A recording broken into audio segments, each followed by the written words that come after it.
सारी हड्डियां। लगता है यहाँ पे किसी की लाश को गाड़ दिया गया था और उस कंकाल को नष्ट करने के लिए ब्लास्ट किया गया। तो मतलब मुझे ही नहीं जाना था कि कंकाल हमारे हाथ लगे। एक काम करो, ये जितनी भी हड्डियां सब उठा लो और लाश की खोपड़ी भी ढूंढो, यहीं कहीं होनी चाहिए आसपास।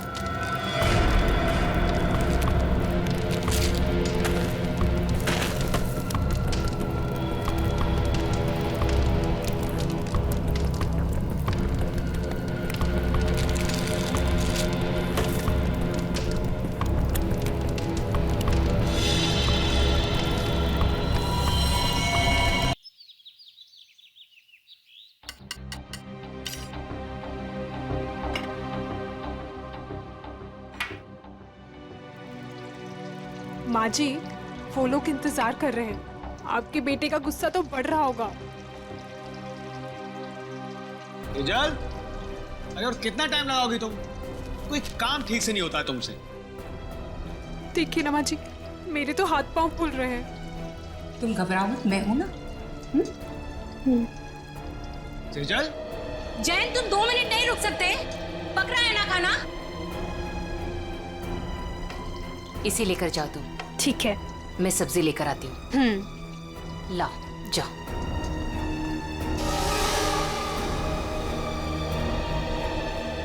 थैंक गॉड, आज खाना तो ठीक वक्त पर आ गया।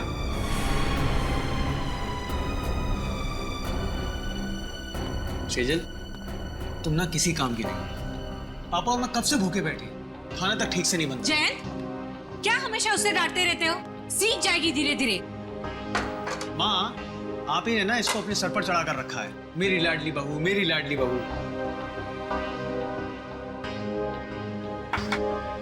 घबराओ मत, मैं हूं ना।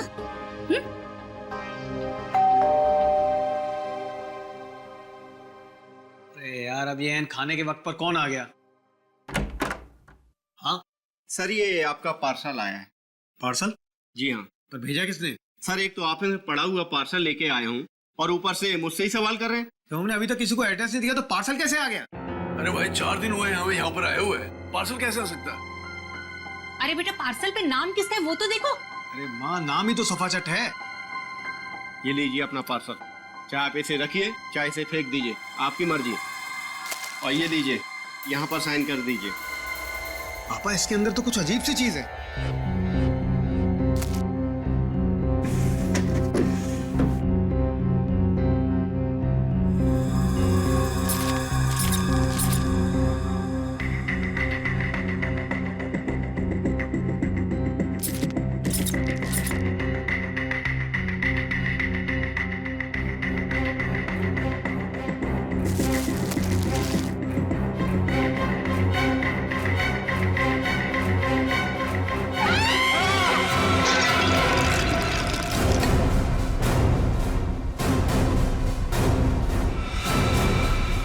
किसने भेजा है हमारे घर ऐसा?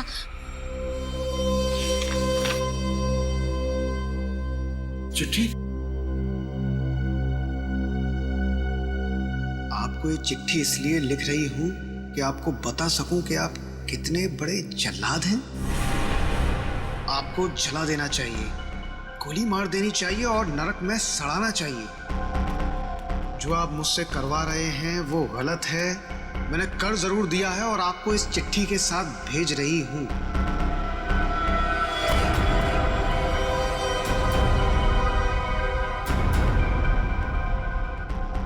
लेकिन अब बस, अब मैं आपके लिए ये घोर पाप नहीं करूंगी।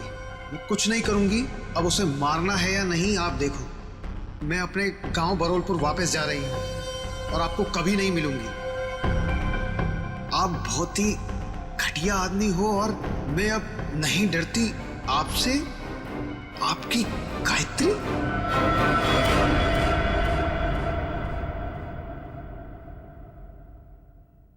कौन है ये गायत्री? हाँ? देखो सेजल, मेरे ऊपर ये कोई गलत इल्जाम है। मैं नहीं जानता ये गायत्री कौन है। मेरे होते हुए कौन तुम्हारी गायत्री?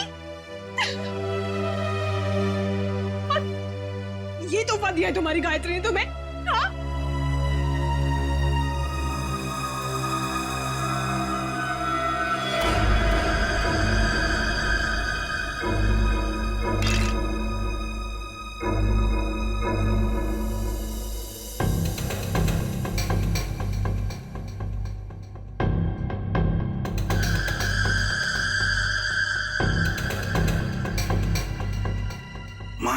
गॉड, छोटे बच्चे की कटी हुई उंगली है सर। फॉर्मल्डिहाइड में रखी है, लगता है 5-6 दिन पुरानी होगी सर। उंगली काट के भेजा है, मतलब ब्लैकमेलिंग किडनैपिंग का केस लग रहा है सर।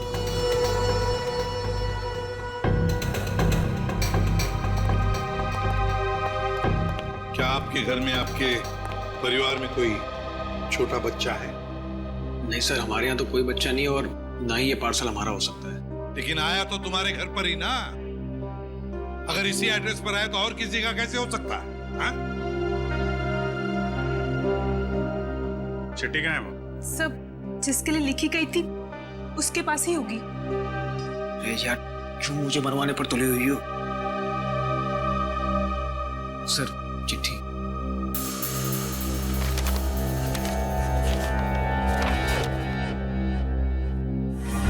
आपको चिट्ठी इसलिए लिख रहे हैं कि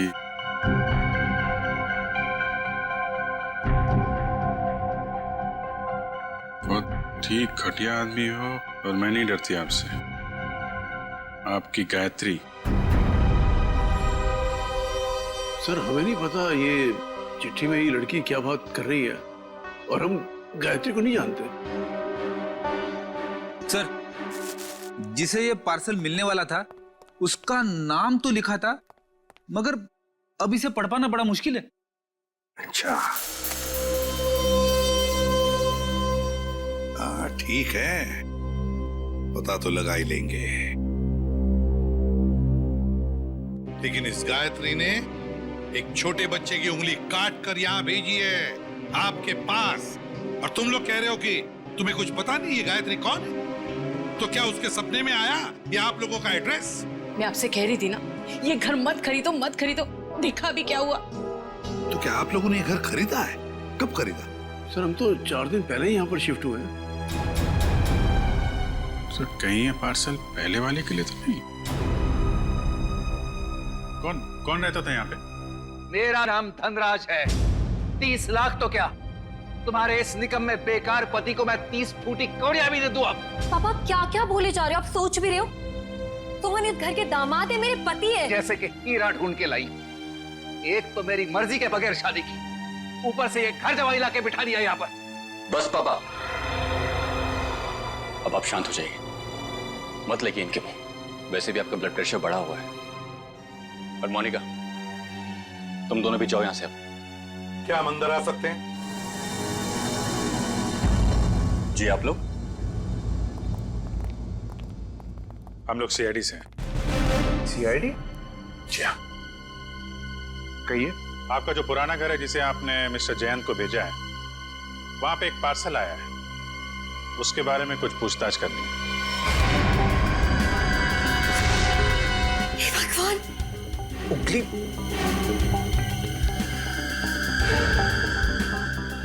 ये तो किसी बच्चे की उंगली है। जी हाँ, और इसके साथ साथ एक चिट्ठी भी है।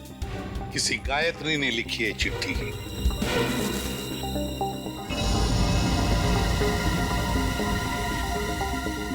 कौन है ये गायत्री? सर हमारे तो पूरे खानदान में कोई दूर दूर तक गायत्री नहीं। सर हमारे परिवार में कोई बच्चा नहीं है जिसकी ये उंगली है। बिना जान पहचान के कोई यूं ही ऐसे चिट्ठी भेज देगा क्या? चलो कोई बात नहीं, हम पता लगा लेंगे कि गायत्री ने चिट्ठी लिखी किसको और ये बच्चा है कौन। यार कब तक इसका पहरा देते रहेंगे? जब तक बॉस पैसा देता रहेगा तब तक।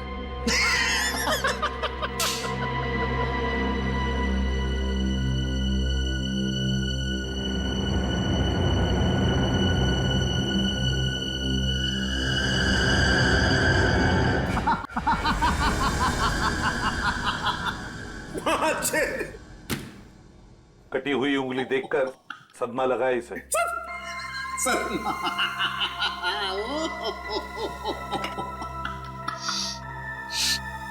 नहीं सर, इसमें कोई लाफिंग गैस नहीं है।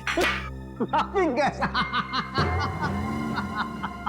ये देख साउंड के, तुझे हमने सिर्फ इतना बताया कि गायत्री नाम की एक औरत ने एक बच्चे की उंगली काट दी, तो तुझे हंसी के फव्वारे फूट रहे हैं। यार सिर्फ इतना ही कहा है ना कि ये उंगली शायद 5-6 दिन पहले काटी गई है, क्योंकि सही सलामत है, सड़ना शुरू नहीं हुई है। उंगली तो ठीक है, लेकिन ये फॉर्मेल्डिहाइड का क्या?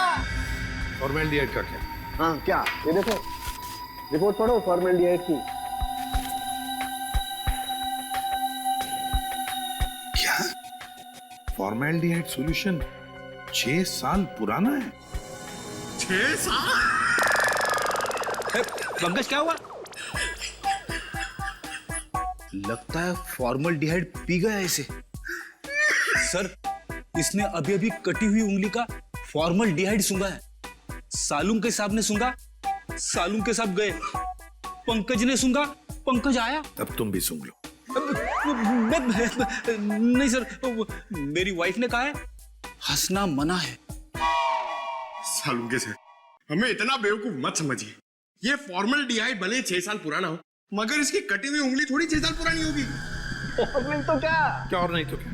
ऐसा नहीं हो सकता कि इस गायत्री के पास 5-6 साल पुराना फॉर्मेल्डिहाइड हो जिसमें उसने ये उंगली रख दी। क्यों? अब चुप क्यों हो गए? अरे यार वो क्या जब हैं? फॉर्मेल्डिहाइड 6 साल पुराना तो उंगली भी 6 साल पुरानी हो गई। देखो बॉस, वो जो चिट्ठी गायत्री ने भेजी है ना, उस चिट्ठी पर जो स्याही है, मैं उस स्याही के अंदर घुसूंगा और पता चल जाएगा। आओ, ये लो, सालू के साहब अब चींटी बन के दिखाएंगे। कैसे? कुछ पी जाएंगे और क्या, चींटी बन जाएंगे।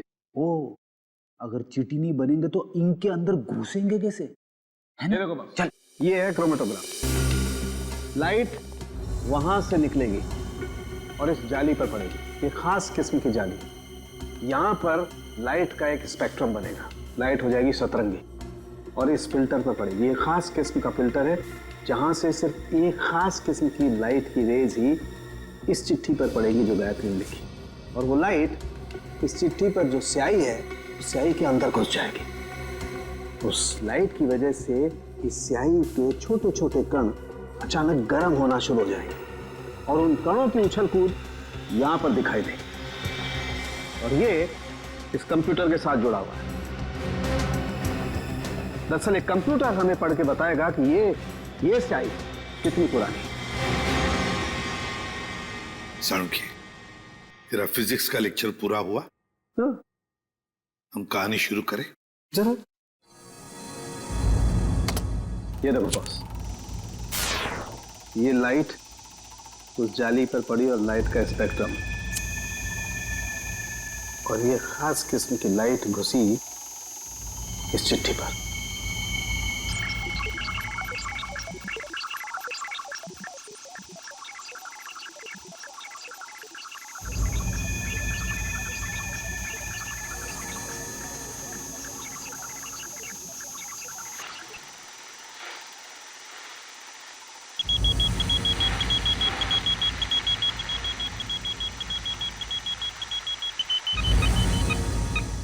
साल बस गायत्री ने चिट्ठी 6 साल पहले भेजी। गायत्री ने चिट्ठी लिखी 6 साल पहले और चिट्ठी पहुंची अब 6 साल बाद। सर, 6 साल पहले कटी हुई उंगली आज मिली। सर, न जाने इन 6 सालों में इस बच्चे के साथ क्या क्या हुआ होगा। हाँ, 12-13 साल का तो हुआ होगा बच्चा। सर, इस गायत्री को हम ढूंढ निकालेंगे। गायत्री को भी और उस बच्चे को भी। बरूरपुर जाने का इंतजाम करो। हम घर तो दिखा दे रहे हैं आप लोगों को गायत्री का, लेकिन 9 साल हो गए जब वो इस बरूरपुर से गायब हुई है। गायत्री के माँ बाप किसी से उसके बारे में कोई बातचीत नहीं करते हैं। इतना तो बता सकते हैं कि अभी वो कहाँ है, किसके साथ है?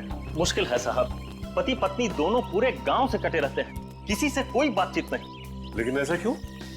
पता नहीं, हम तो उनके दरवाजे पर जाएंगे और हमको नहीं लगता है कि आप लोगों के लिए वो दरवाजा भी खोलेंगे। टेलीग्राम। टेलीग्राम? किसने भेजा टेलीग्राम? गायत्री ने भेजा टेलीग्राम। गायत्री? सरिता रुक, चुप।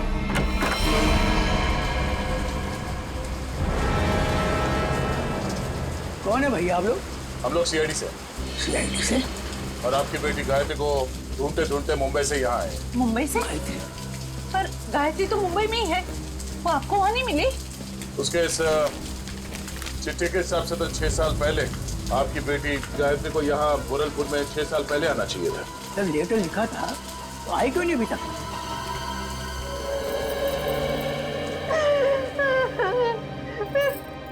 कहाँ गई मेरी बच्ची? कहाँ गई? कहाँ गई मेरी बच्ची?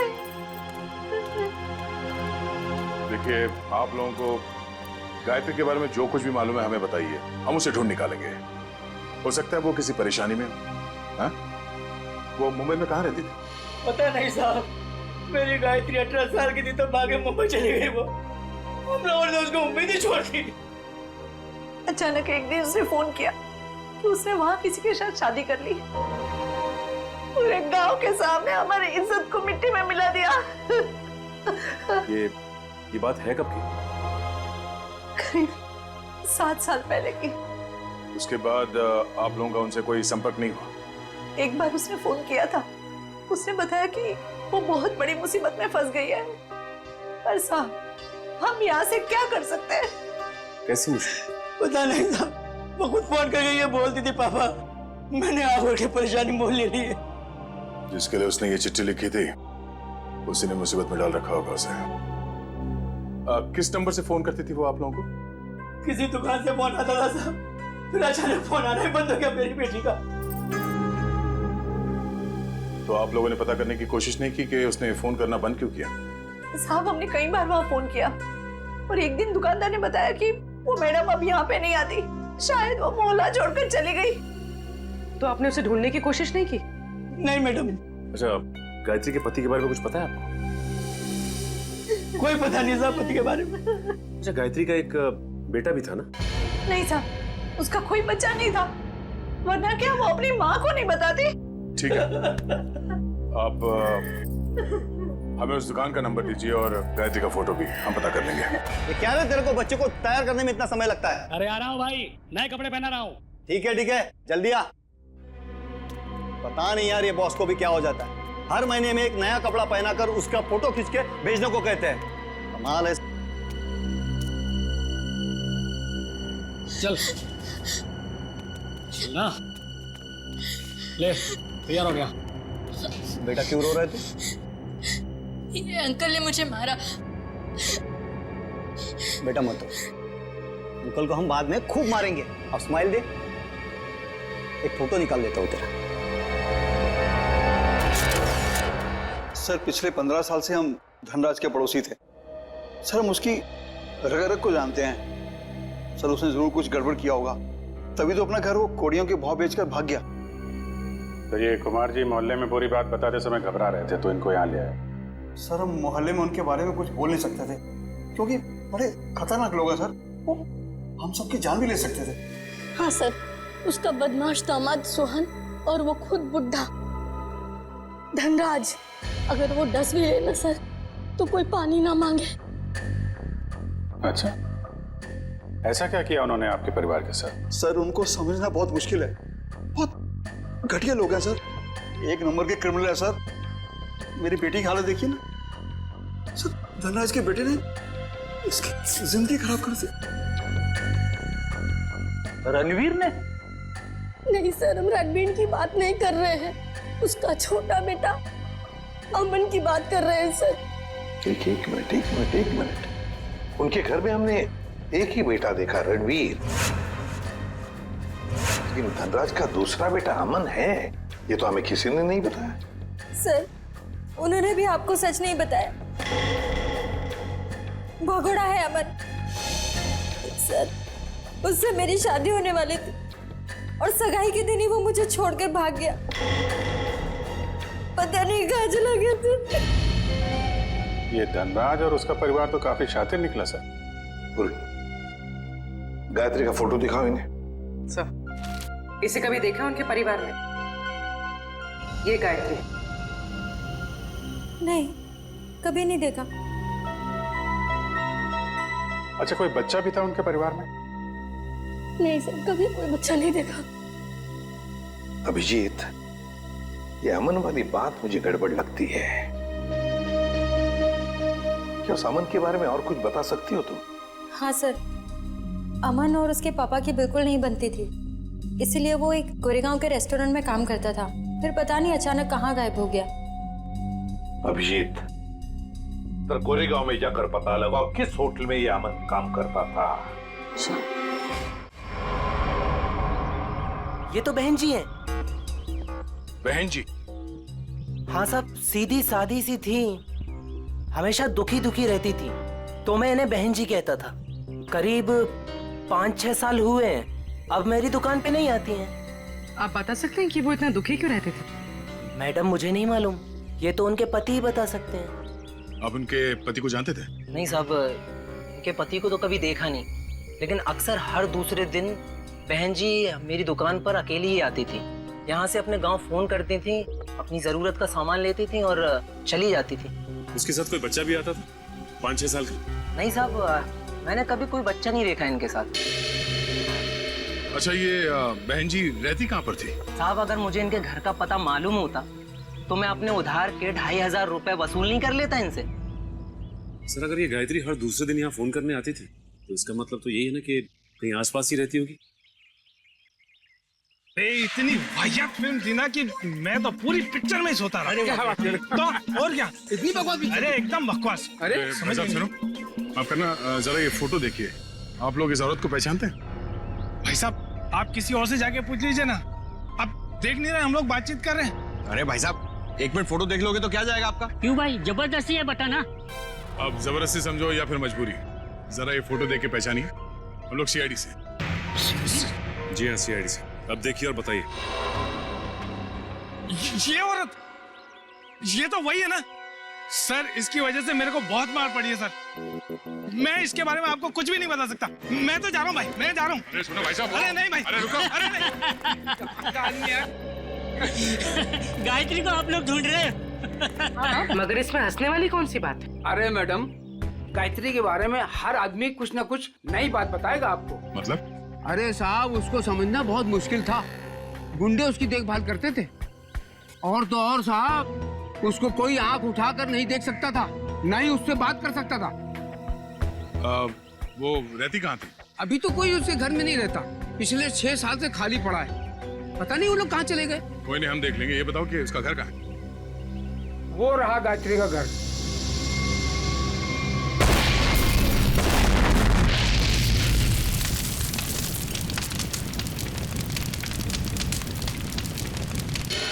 ये तो अमन साहब हैं सर। ये बहुत पहले यहाँ पर मैनेजर होते थे सर, बहुत खड़ूस थे ये, 1 सेकंड चैन से नहीं बैठने देते। अच्छा ठीक है ठीक है। उनके बारे में हमें कुछ और बता सकते हो? हाँ साहब, सुना है कि इनके पिताजी के साथ इनकी बिल्कुल नहीं बनती थी, इसीलिए वो इतने बड़े बाप की औलाद होने के बाद भी यहाँ काम करते, और फिर किसी रईस लड़की से उन्होंने शादी कर ली, और फिर शायद वो बेंगलोर चले गए। और क्या सर, करीब 6 साल पहले एक कार एक्सीडेंट में वो, उनकी पत्नी और उनका बेटा मारे गए। तीनों मार गए? सर सुना तो ऐसा ही था। उनकी पत्नी का नाम गायत्री था क्या? नहीं सर, गायत्री तो नहीं था, नाम तो कुछ और था सर, पहले याद था पर अब याद नहीं आ रहा। मैं तुमने बताया उनका बेटा भी था? हाँ सर, करीब 5-6 साल का था जब वो एक्सीडेंट हुआ था। Thank you very much. वो उंगली 5-6 साल पहले की कटी हुई है, किसी 5-6 साल के बच्चे की है, और अमन के बेटे का एक्सीडेंट भी 5-6 साल पहले हुआ था, और वो चिट्ठी भी 5-6 साल पहले लिखी है। तो ये बच्चा तो पोता निकला धनराज का। कहीं ऐसा तो नहीं कि ये बच्चा भी जिंदा हो? मुझे भी ऐसे ही लग रहा है। जरा बेंगलोर फोन करो और पुलिस स्टेशन से एक्सीडेंट के सारे रिकॉर्ड मंगवा लो। इस गायत्री का कुछ ना कुछ लेना देना है धनराज परिवार से। पर ये धनराज सारी बातें हमसे छिपा क्यों रहा है?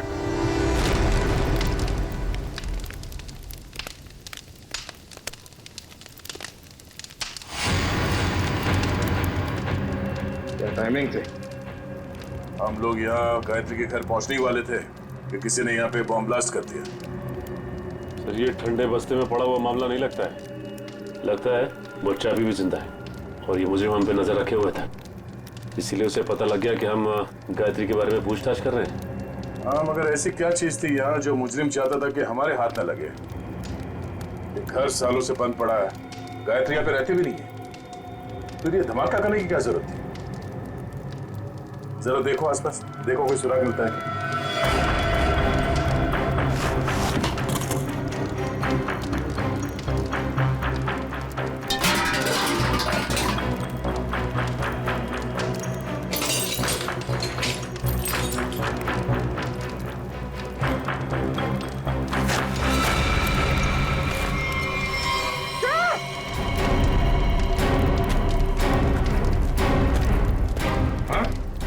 ये देखिए,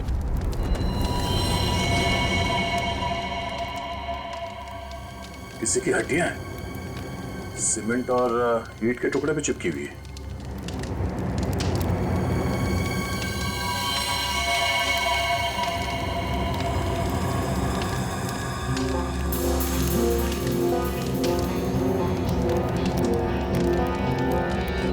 इतनी सारी हड्डियां, लगता है यहाँ पे किसी की लाश को गाड़ दिया गया था और उस कंकाल को नष्ट करने के लिए ब्लास्ट किया गया है।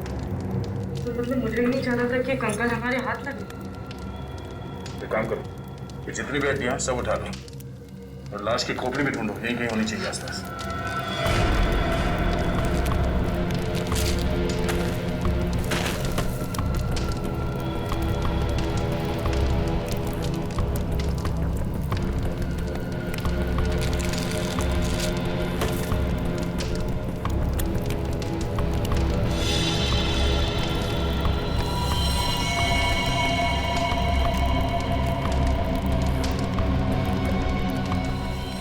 ये देखो, मिल गई खोपड़ी। मतलब सर किसी की लाश को यहाँ पे गाड़ा गया था? और ये है कौन? इसके साथ ऐसा क्या हुआ था कि इसके गाड़ने के बाद भी इसके लाश को जला के नष्ट करने की कोशिश की गई है?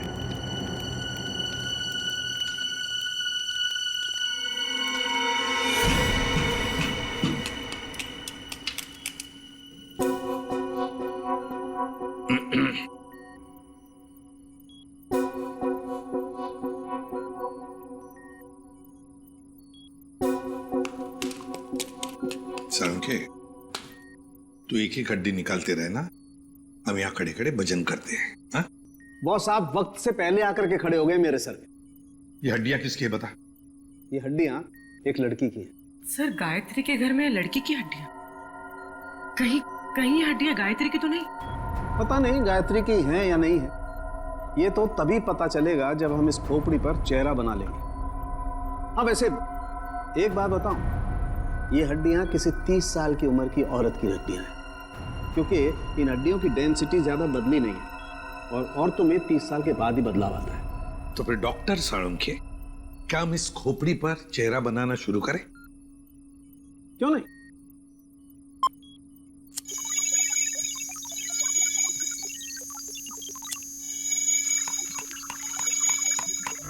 वैसे एक बात बताओ, जिस किसी ने भी गायत्री के घर में ब्लास्ट किया है, उससे बड़ा गधा संसार में कोई और होगा नहीं। वो क्यों? सिंपल सी बात है, अगर वो ब्लास्ट नहीं करता तो ये खोपड़ी बाहर नहीं आती, और अगर ये खोपड़ी बाहर नहीं आती बॉस, तो हम इस खोपड़ी पर चर्चा नहीं कर रहे होते।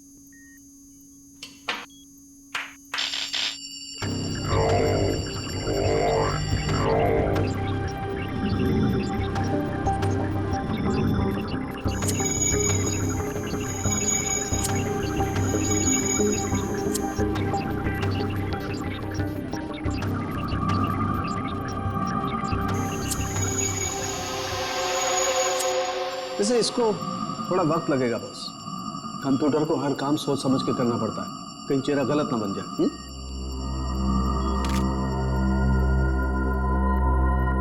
माय गॉड, ये क्या है? ये देखो बॉस, ये तो सोना है, गोल्ड।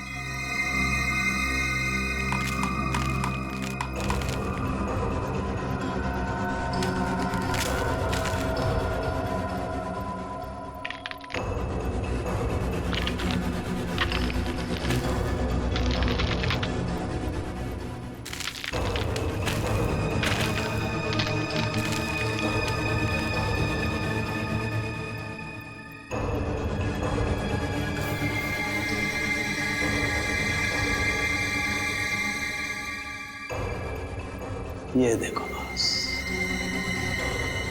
ए फॉर एप्पल, यार ए फॉर अमन। हाँ, चेहरा बन गया बॉस।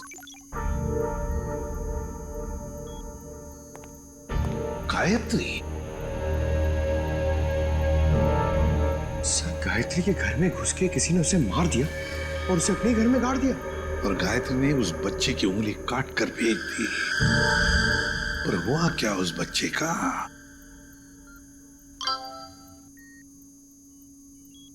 सर, बैंगलोर पुलिस ने एक मेल भेजा है। लिखा है कि 6 साल पहले अमन अपनी वाइफ के साथ कहीं जा रहा था। कार पहाड़ से नीचे गिर गई और कार में आग लग गई। हाँ, मगर इस फोटो में बच्चा भी है। पर सर, मेल में तो बच्चे का कोई जिक्र ही नहीं है। इसका एक ही मतलब हो सकता है कि बच्चा जिंदा है। सर, बच्चे ने गले में एक चेन भी पहनी हुई है। और सर, वही वाली चेन है, A for apple. A for Aman. पर सर, अमन के बेटे की चेन गायत्री की लाश के पास मिली। अमन और उसके पत्नी की गाड़ी का एक्सीडेंट हो गया 6 साल पहले। गायत्री ने उनके बच्चे को पकड़ लिया, उसी की उंगली काट कर भेज दी। पर अब तो गायत्री ही नहीं रही, तो फिर वो बच्चा कहां गया? उस बच्चे को ढूंढना होगा, बचाना होगा और इस धनराज की गर्दन पकड़नी होगी। बस बबलू ने एक निवाला खा लिया ना, तो हमारा काम हो जाएगा।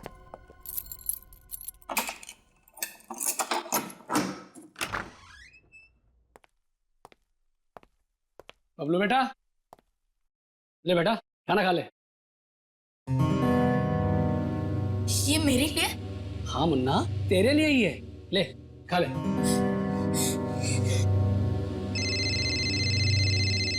बॉस? हाँ बॉस। हाँ, बस निकल ही रहे। हाँ बॉस, आपका काम हो गया बॉस। चल निकल। चल। धनराज जी, क्या कह रहे थे आप लोग? कि आपको उंगली के बारे में कुछ पता नहीं, गायत्री कौन है किसी को कुछ नहीं मालूम, आपके पूरे परिवार में कोई बच्चा है ही नहीं। तो फिर क्या ये झूठ पे झूठ बोलते रहे आप। आपको मालूम था वो उंगली किस बच्चे की है। आप जानते थे गायत्री ने एड्रेस लिखने में कोई गलती नहीं की। आपने ये बताना जरूरी नहीं समझा कि आपका एक और बेटा था, अमन, जिसका एक 5-6 साल का बच्चा है? क्यों?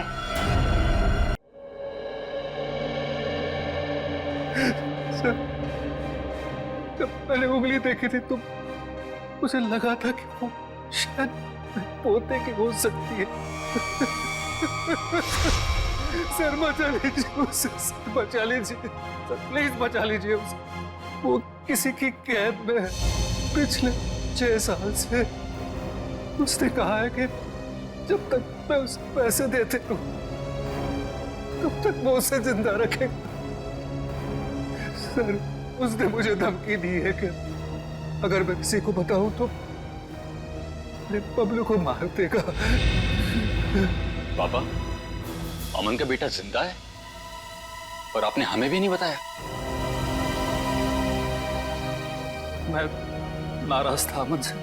उसने भी मेरे मर्जी के खिलाफ शादी की थी, पर 5 साल के बाद उसका मुझे फोन आया और उसने माफी मांगी।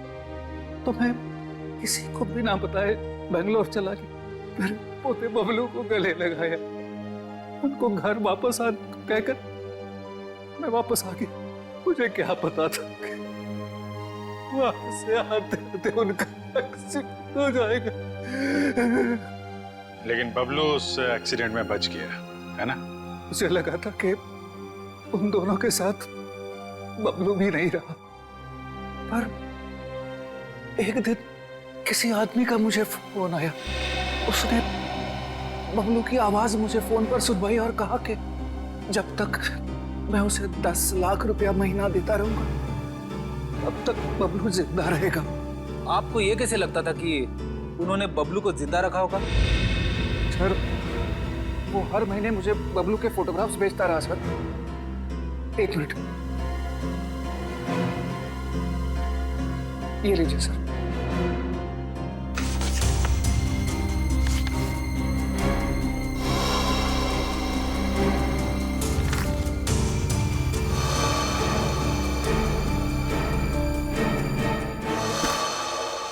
आपने उस किडनैपर का फोन नंबर तो नोट किया होगा ना? नहीं सर, वो हर बार अलग अलग नंबर से फोन करता रहा। अब तक एक भी बार नंबर रिपीट नहीं हुआ सर। धनराज जी, ये किडनैपर तुम्हारे साथ पैसे का खेल खेलता रहेगा, झूठी उम्मीद दिलाता ही रहेगा। लेकिन अब ज्यादा दिन उसका ये खेल हम नहीं चलने देंगे। नहीं चलेगा उसका ये खेल।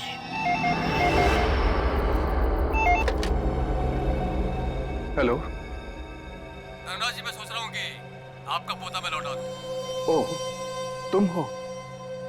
भगवान तुम्हारा भला करे। प्लीज मेरे पोते को लौटा दो। हम भगवान के भरोसे पे नहीं रहते। तुम हमारा भला करोगे और हम तुम्हारा। हाँ हाँ, मैं हमेशा की तरह पैसे लेके आऊंगा। बोलो कहाँ आना है? अभी आता हूँ। नहीं, अभी नहीं, कल सुबह ठीक 7 बजे कल्लू गैरेज, और इस बार 10 करोड़ लेकर आना। 10 करोड़? हाँ, 10 करोड़। पर इतने सारे कैश पैसे मैं कहाँ से ले आऊंगा? इसीलिए तो 12 घंटे का समय दे रहा हूँ ना। और सुनो, कोई चालाकी नहीं, वरना अपने पोते से हमेशा के लिए हाथ धो बैठोगे। नहीं नहीं, प्लीज कुछ भी मत करना मेरे पोते को। मैं पहुंच जाऊंगा, 7 बजे के पहले ही पहुंच जाऊंगा। Hello hello hello.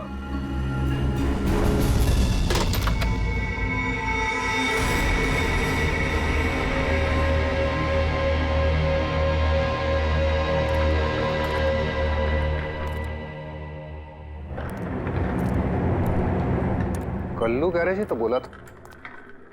यहाँ तो कोई नहीं है। हेलो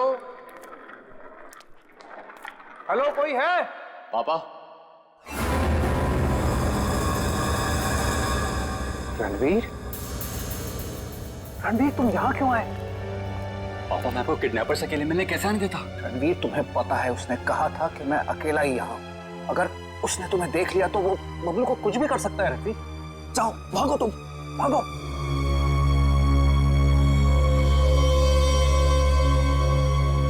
पापा, अगर मैं ही यहाँ से चला गया तो आपको आपके लाडले पोते से कौन मिलाने वाला है? क्या? तुम? हाँ, मैं ही आपके पोते को 6 साल से पाल रहा हूँ। क्या कह रहे हो रणवीर? तुम ऐसे कैसे कर सकते हो? मैं तुम्हें... अरे पापा, आराम से, शांति, नहीं तो ब्लड प्रेशर हाई हो जाएगा। आपका पोता बिल्कुल ठीक ठाक है। ले आओ रे।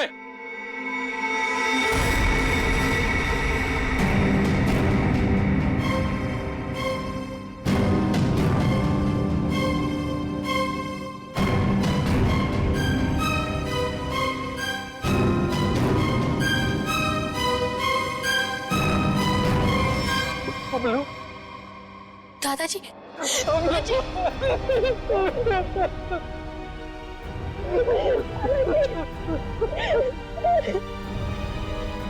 मैं आ गया हूं। तुम्हें कोई कुछ नहीं करेगा। चलो घर चलते। अरे रुकिए पिताजी, रुकिए। जाते जाते जरा इन कागजात पे साइन करते जाइए, देख लीजिए। वो क्या है ना कि ये सब हो जाने के बाद आप और मैं एक साथ तो रह नहीं सकते, तो आपका घर और फैक्ट्री मेरे नाम कर जाइए और दफा हो जाइए। तो जैसे विश्वासघातकी को तुम्हें एक फूटी कौड़ी भी नहीं दूंगा। दोगे पापा, दोगे। जब आप बिना देखे अपने पोते के लिए करोड़ों रुपए दे सकते हो, तो देखने के बाद तो इतना दे ही दोगे। नहीं मिलेगी, एक फूटी कौड़ी भी नहीं मिलेगी। अच्छा, देखते क्या कर रहे हो? सोच लीजिए। दादाजी नहीं। मैं बुढ़े साइन कर, दोबारा मौका नहीं दूंगा।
सोने का अंडा देने वाली मुर्गी का पेट काटने चले थे तुम।